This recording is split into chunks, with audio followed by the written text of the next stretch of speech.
본래 한마당으로 되어 있는 이 19절에서 29절의 부분을 신앙적인 중요성에 비춰서 오늘 29절에서 23절, 그리고 다음 주에 24절에서 29절로 상고하고자 합니다.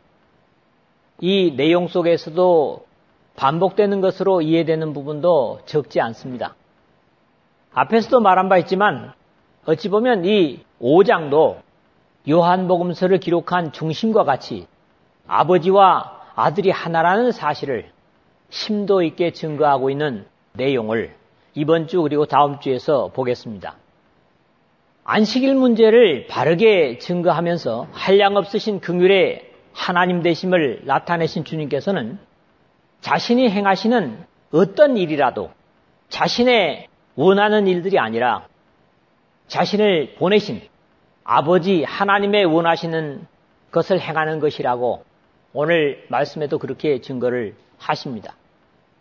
약간 뒤에 가서 말씀하시는 것을 듣게 되겠지만은 내가 내 자의로 말한 것이 아니요 나를 보내신 아버지께서 나의 말할 것과 이를 것을 친히 명령하여 주셨으니 요한복음 12장 49절에 말하는 것처럼 이 언어 활동조차도 아버지께서 명령하여 주신 것임을 증거하십니다.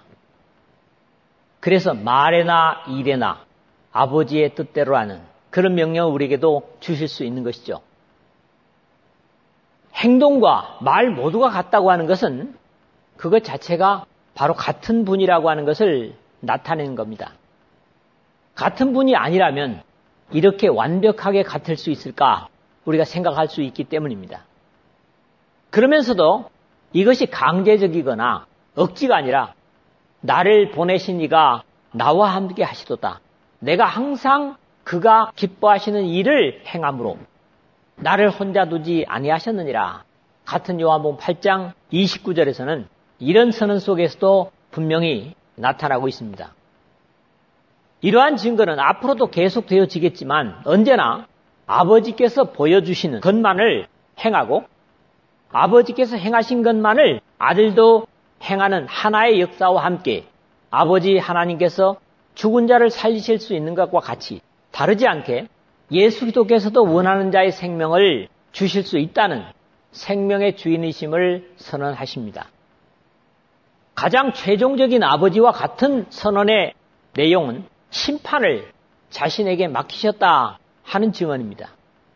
이 우주와 세상의 창조가 바로 시작이라면 심판은 바로 최종적인 종말을 의미하는 말입니다.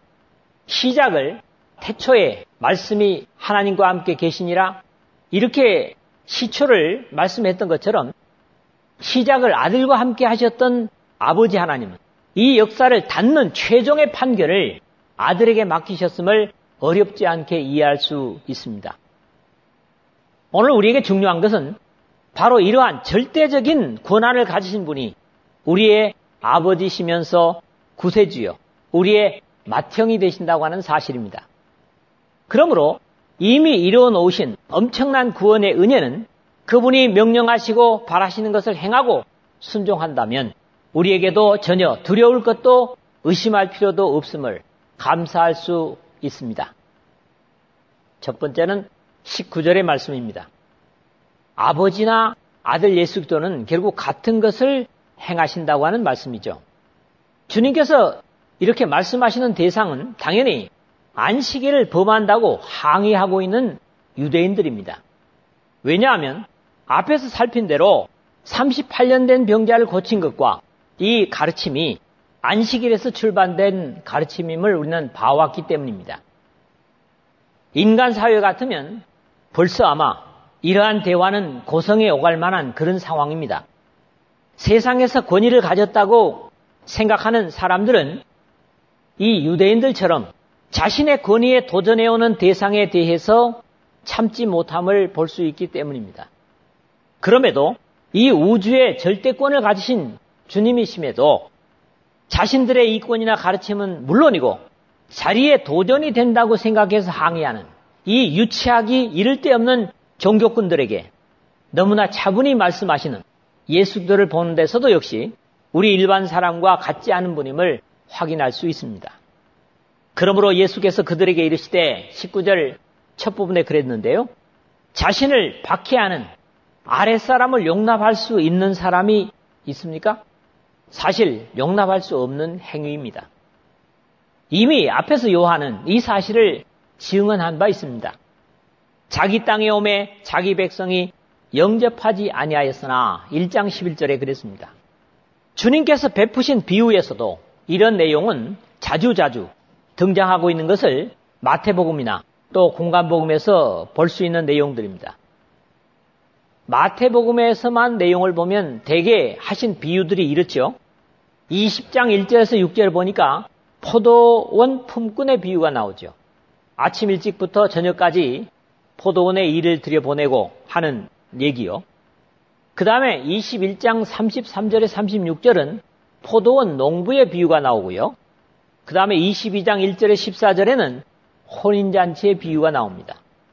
그리고 25장 14절에서 30절 달란트의 비유는 모두가 바로 유대인들이 공격하는 대상이 하나님의 아들 예수 그리스도이심을 이해시키고자 하는 사랑의 교훈이었지만 저들은 받아들이기는커녕 오히려 더 격분하고 대항하는 결과들을 보이고 맙니다. 우리가 객관적인 입장에서 이런 내용을 볼 때 하나님을 알고 섬긴다고 하는 사람들이 이렇게 간악하고 유치할 수 있을까? 그렇게 볼 수가 있죠. 그럼에도 우리가 더욱 경계해야 하는 것은 오늘 우리도 그들과 다른가 하는 우려를 헤아릴 필요가 있습니다. 창조주여 나를 위해 피 흘리신 구세주를 그 하신 일에 합당하게 대우를 해드리고 있는가 하는 겁니다. 이제 주님은 좀 더 진지하게 호소를 하십니다. 내가 진실로 진실로 너희에게 이르노니. 이러한 표현은 좀 더 가깝게 이해하면 이런 겁니다. 지금부터 하려는 이야기는 절대적인 진리로 너희가 거절하면 안 된다. 아니, 거절하면 멸망할 수밖에 없다 하는 경고성의 표현이 사실은 진실로 진실로입니다. 다른 거 다 제쳐두고 이 참된 것만은 너희들이 받아들여야 된다 하는 거죠. 아들이 아버지께서 하시는 일을 보지 않고는 아무것도 스스로 할 수 없나니 19절 뒤쪽 부분에 그랬죠. 주님께서 이 세상에서 행하시는 하나하나가 하나님 아버지께서 하라고 명령하신 것이라는 사실을 확실히 하고 있는 말씀입니다.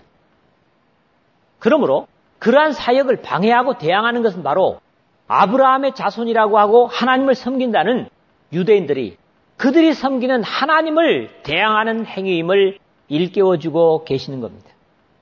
나중 주님께서는 예수께서 외쳐 이르시되 나를 믿는 자는 나를 믿는 것이 아니요 나를 보내신 이를 믿는 것이며 나를 보는 자는 나를 보내신 이를 보는 것이니라. 같은 요한복음 12장 44절에서 45절에 증거를 하시고 내가 진실로 진실로 너에게 이르노니 내가 보낸 자를 영접하는 자는 나를 영접하는 것이요 나를 영접하는 자는 나를 보내신 이를 영접하는 것이니라. 역시 13장 20절에 그렇게 확인을 하십니다.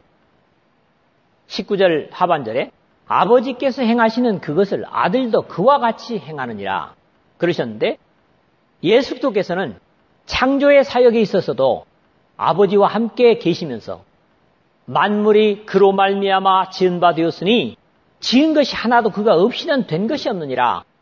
1장 13절에 하실 뿐만 아니라 구속의 역사에도 역시 주체가 되심을 확신할 수 있습니다.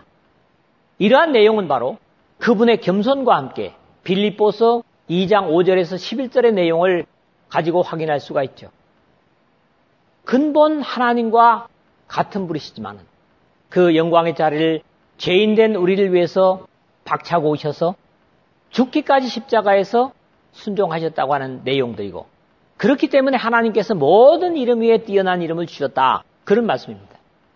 세상의 창조와 섭리에 변함없이 함께 하시는 아버지와 아들의 관계를 친히 설명해 주심을 봅니다. 그리고 이것은 저 이스라엘 땅의 이야기가 아니라 오늘 우리를 위한 말씀이라고 하는 것을 이해할 필요가 있습니다. 두 번째로는 20절, 21절 두 절을 보겠습니다. 자, 어떤 제한도 존재하지 않은 아버지와 아들의 관계를 말씀합니다. 아버지가 살리는 자를 아들도 살릴 수 있고 아버지가 죽이는 자를 아들도 죽일 수 있다. 그렇게 말씀하거든요. 또 정상적인 아버지와 아들의 관계는 바로 이런 창조주요 구세주이신 하나님과 아들 예수 그리스도로부터 출발합니다.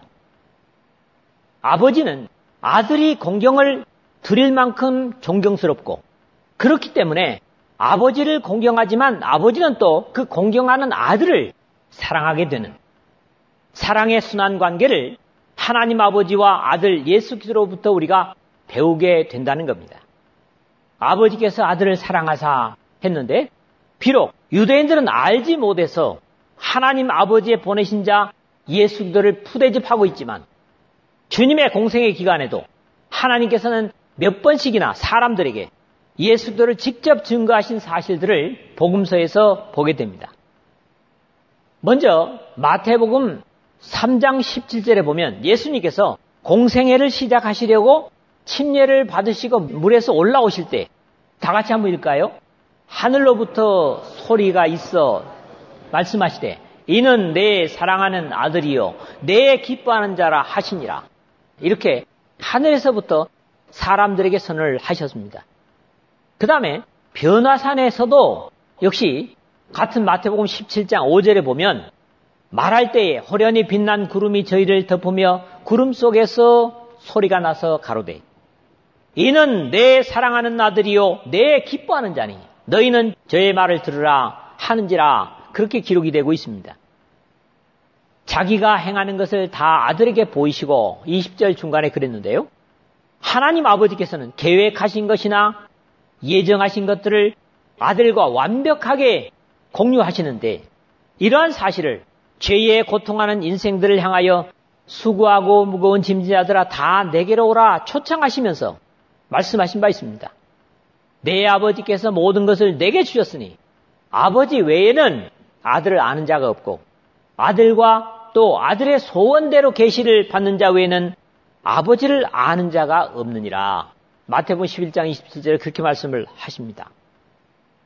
어떤 아버지든지 믿음직한 아들에게는 자신의 계획을 완전히 공유하고 숨기지 않을 겁니다. 그러나 반대로 믿음이 가지 않는 아들에게는 가진 것을 다 공유할 수가 없을 겁니다. 또 그보다 더 큰 일을 보이사 너희로 놀랍게 여기게 하시리라. 20절 하반절인데 뒤에 가서 다시 말씀하지만은 38년 된 병자를 단번에 치료하신 것도 이런 일도 사람들에게 놀랄 만한 일이지만은 장사에서 죽은 지 썩은 사람을 살리는 것. 이것은 사람들이 더 놀랄 하나님의 역사가 계속 진행되지 않습니까? 나사로처럼 죽은 지 나흘이에 썩어가는 사람을 살려내는 일은 놀랍게 여길 수밖에 없는 생명의 역사입니다. 그럼에도 간악한 사람들은 그런 엄청난 일을 보면서도 하나님의 아들을 공경하는 것으로 돌아서야 함에도 불구하고 오히려 그 놀라운 표적의 증거인 나사로를 죽여 없애려는 어리석은 방법을 쓰려고 하니 절망적인 인생들은 어쩔 수 없다. 그런 걸 봅니다. 그러므로 이 38년 된 병자를 고치신 것은 사실 뭡니까? 예고편에 불과합니다. 이제 이 21절에서는 보다 구체적으로 증거를 하고 있는데 헬라어 원문에 21절 아버지 앞에 왜 그런가 하면 이라는 말이 기록되고 있습니다. 가르라고 하는. 그래서 21절을 이렇게 읽어야 됩니다. 왜 그런가 하면 아버지께서 죽은 자들을 일으켜 살리심 같이 아들도 자기가 원하는 자들을 살리느니라. 그렇게 되어 있습니다. 흙을 뭉쳐서 그 코에 생기를 불어넣어서 생명이 되게 하신 하나님. 창세기 2장 7절이죠. 에스겔서 37장에 보면 골짜기의 무수한 뼈들에게 살과 힘줄을 입히고 생기를 명하여서 그들에게 들어가게 하여서 무수한 군대로 일으켜 세우시는 하나님. 그런 분이 하나님이십니다. 또 죽은 자들을 일으켜 살리심같이라는 이 얘기는 육체적이고 영적인 부활 모두를 포함하는 그런 의미입니다. 이런 역사는 26절에도 나타나고 있습니다. 아버지께서 자기 속에 생명이 있음 같이 아들에게도 생명을 주어 그 속에 있게 하셨고 그랬습니다. 이렇게 하나님과 동일한 생명을 가지고 계신 아들 예수 그리스도 생명을 주시는 일이 결코 어려운 일이거나 생소한 일이 아니라 자연스러운 일일 뿐입니다. 아들도 자기가 원하는 자들을 살리시느니라 하는 내용으로 볼 때 말입니다. 예수도 당신은 물론이고 종말에 주님께서 재림하여 무수히 죽어있는 역사 속의 죽은 자들을 살리심의 제한은 없는데 그러한 내용은 다음 말씀에서 좀 더 구체적으로 다루게 되겠습니다. 하나님께서 이 우주 가운데 가지신 모든 능력과 권한은 역시 아들 예수 그리스도께서도 동일하게 가지고 계시며 행하시는데 제한이 전혀 없으십니다. 아름다운 것은 하나님 아버지의 영광스러운 위엄과 존귀를 아들에게 나타내시고 아들은 그 아버지를 완전히 순종하시고 그러한 아들을 지극히 사랑하시는 아버지는 자신의 모든 것을 아들 예수 그리스도께 동일하게 사용하도록 허락하시고 이러한 조화로운 관계 속에서 이 죄악에 빠진 인류를 구원하시는 은혜의 역사를 이루어 가시는 것입니다. 한 가지 더 놀라운 사실은 이 믿기 어려운 사랑의 관계를 오늘 예수 그리스도의 피로 씻김을 받은 주님의 뜻을 순종하는 모든 백성들이 동일하게 죄인 구원에 사용하도록 허락받았다는 사실이 예수께서 나와 말씀하여 이르시되 하늘과 땅의 모든 권세를 내게 주셨으니 그러므로 너희는 가서 모든 민족을 제자로 삼아라고 하는 마태복음 28장 18절 19절에 말씀하신 것인데 이것을 믿고 순종하는 사람은 사용할 수 있고 믿지 못하면 사용하지 못한다는 사실입니다. 하늘과 땅의 권세는 아버지께서 아들 예수 그리스도께 주셨고 다시 그 권세는 거듭나서 하나님의 진리의 도구로 역할하려고 하는 사람들과 함께 역시 주어지고 있다. 그런 말씀입니다. 세 번째 마지막입니다. 22절, 23절입니다. 아버지께서 아무도 심판하지 아니하시고 심판을 다 아들에게 맡기셨으니 이는 모든 사람으로 아버지를 공경하는 것 같이 아들을 공경하게 하려 하심이라. 아들을 공경하지 아니하는 자는 그를 보내신 아버지도 공경하지 아니하느니라 되어 있습니다. 그러므로 당연히 아들이신 예수 그리스도께서는 아버지와 동일한 공경을 받으시기에 합당하십니다. 비록 죄에 빠져 죽음의 저주로 죽어있는 생명들이지만 이제 그 죽은 자들을 살려 구원으로 회복하는 일을 위해서 아버지와 아들이 사랑으로 함께 일하시며 생명을 주시는 일까지도 아들이신 예수 그리스도께 전혀 제한이 없으심을 앞에서 우리가 말씀을 나눴다면 최종적인 이 역사의 심판까지 아들에게 맡기셨음을 보는 겁니다. 아버지께서 아무도 심판하지 아니하시고 심판을 다 아들에게 맡기셨으니 22절에 그랬잖아요. 자, 이 구절 역시 위에 21절을 설명하는 형태로 기록되고 있습니다. 여기에 심판은 당연히 옳고 그름의 판단으로 죄로 정죄될 죽일 자와 의로 인정되어 영생으로 살릴 자를 말하고 있는 것입니다.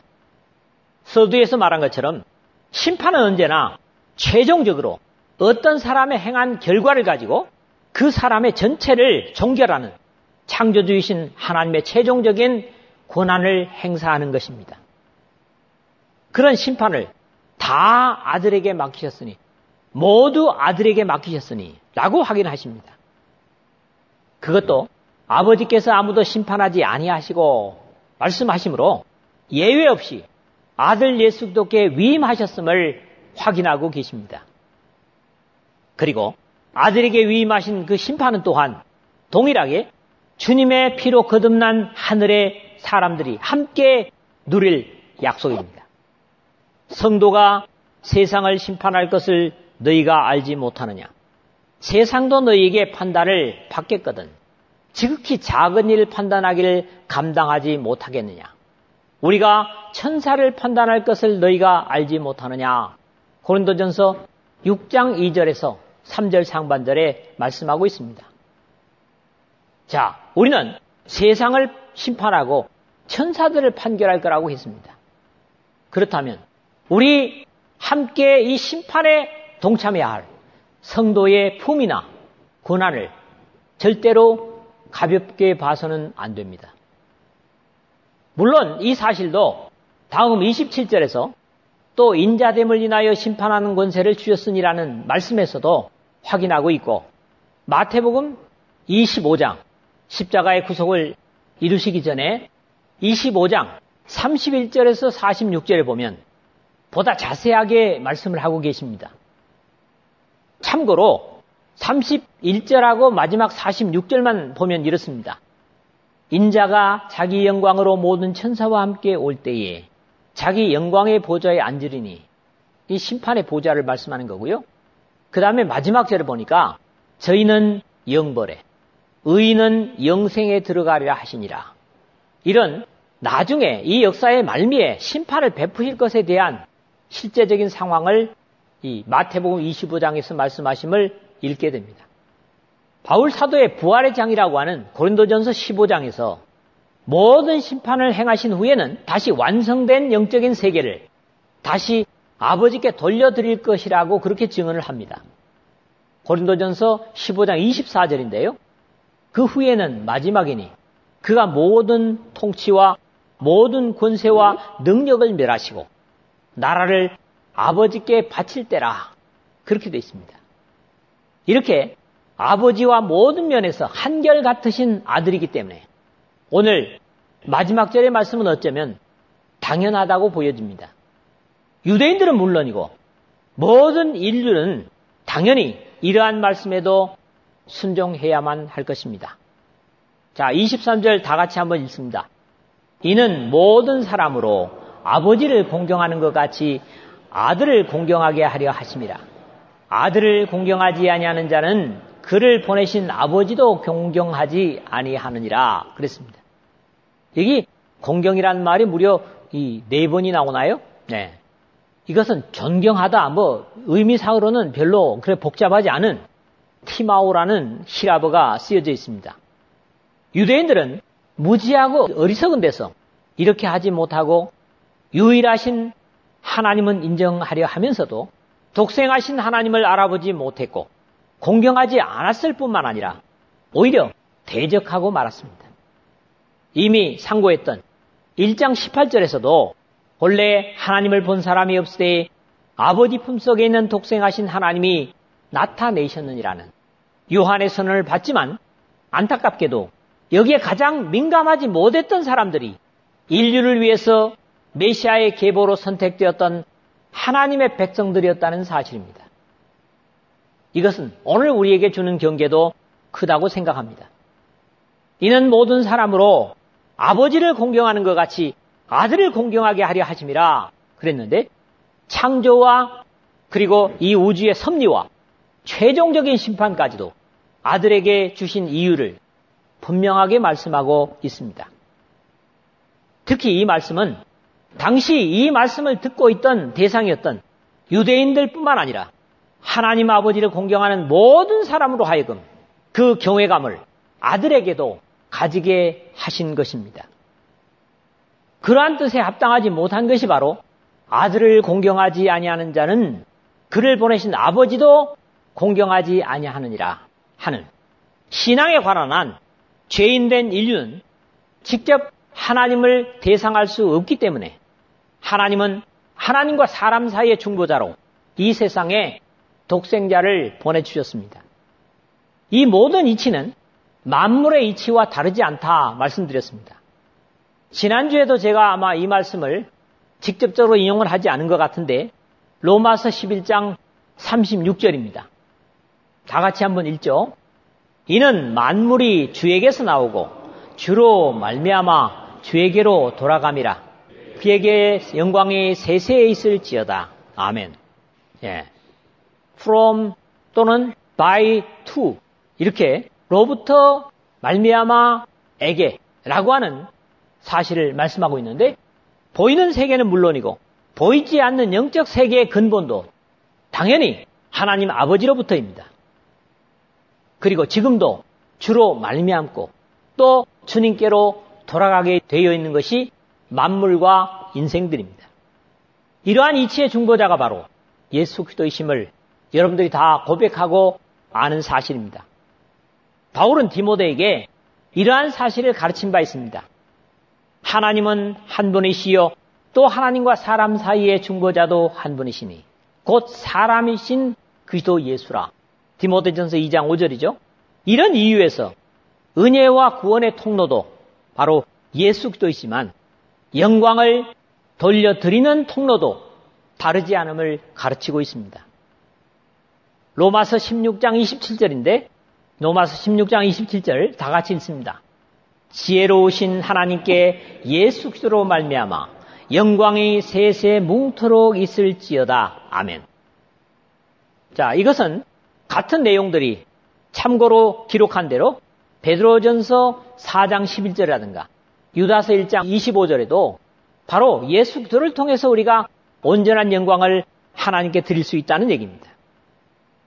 우리의 영육간에 필요한 모든 것을 구하는 것도 예수 그리스도의 이름으로 구할 때만 받을 수 있을 뿐만 아니라 영광을 돌리고 싶다면 예수 그리스도의 이름으로 드려야 비로소 받으십니다. 이런 이유에서도 아들을 공경하지 아니하는 자는 그를 보내신 아버지도 공경하지 아니하느니라 하는 이치는 당연합니다. 이를 좀 더 확대하면 누구든지 하나님을 사랑하노라 하고 그 형제를 미워하면 이는 거짓말하는 자니 본 바 그 형제를 사랑하지 아니하는 자는 보지 못하는 바 하나님을 사랑할 수 없느니라 하는 요한 같이 쓴 요한 1서 4장 20절의 말씀과도 관계되는 말씀입니다. 말씀을 맺겠습니다. 하나님 아버지와 독생자이신 예수 그리스도는 사람으로서는 완전히 이해가 불가능하더라도 창조와 섭리와 역사의 마지막까지도 완벽하게 같은 분이십니다. 이러한 사실을 온전하게 계시하시고 최종적인 심판의 권한까지도 아들이신 예수 그리스도께 완전히 맡기셨다고 말씀합니다. 이러한 하나님과 모든 면에서 다르지 않기 때문에 아들이신 예수 그리스도를 공경하지 않는 것을 아버지 하나님을 공경하지 않는 것과 다르지 않다 말씀합니다. 그러므로 우리는 우리에게 주어진 계시인 예수 그리스도를 온전히 공경하고 그분을 통해서 주시는 계시를 가지고 보내신 자 하나님 아버지를 공경하는 예배하고 섬기는 온전한 하늘의 시작과 끝에 동참하는 여러분 모두 되시기를 주님의 이름으로 부탁을 드립니다.